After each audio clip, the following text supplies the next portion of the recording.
ಪೋಷಕರೇ ನಮಸ್ಕಾರ. ರಾಜ್ಯ ಮಟ್ಟದ ವಿಶೇಷಚೇತನ ಕ್ರೀಡಾಕೂಟವು ಇತ್ತೀಚೆಗೆ ರಾಮನಗರದಲ್ಲಿ ನಡೆಯಿತು. ಆ ಕ್ರೀಡಾಕೂಟದಲ್ಲಿ ನಮ್ಮ ಶಾಲೆಯಲ್ಲಿ ಓದುತ್ತಿರುವಂಥ 10ನೇ ತರಗತಿ ವಿದ್ಯಾರ್ಥಿ ಉಷಾ ಭಾಗವಹಿಸಿ 100 ಮೀಟರ್ ಓಟದ ಸ್ಪರ್ಧೆಯಲ್ಲಿ ಪ್ರಥಮ ಸ್ಥಾನವನ್ನು ಪಡೆದು ರಾಷ್ಟ್ರಮಟ್ಟಕ್ಕೆ ಆಯ್ಕೆಯಾಗಿದ್ದಾರೆ.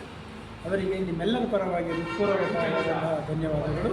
ಹಾಗೂ 2025-26ನೇ ಸಾಲಿನಲ್ಲಿ ಅತ್ಯುತ್ತಮ ವಿದ್ಯಾರ್ಥಿ ಬಹುಮಾನವನ್ನು ಕೂಡ ಈ ವರ್ಷ ನಮ್ಮ ಶಾಲೆಯಿಂದ ಅವರಿಗೆ ಘೋಷಿಸಿದ್ದೇವೆ. ನಿಮ್ಮೆಲ್ಲರ ಪರವಾಗಿ ಅವಳಿಗೆ ಹೃತ್ಪೂರ್ವಕವಾದ ಅಭಿನಂದನೆಯನ್ನು ಸಲ್ಲಿಸಿ ಧನ್ಯವಾದಗಳು.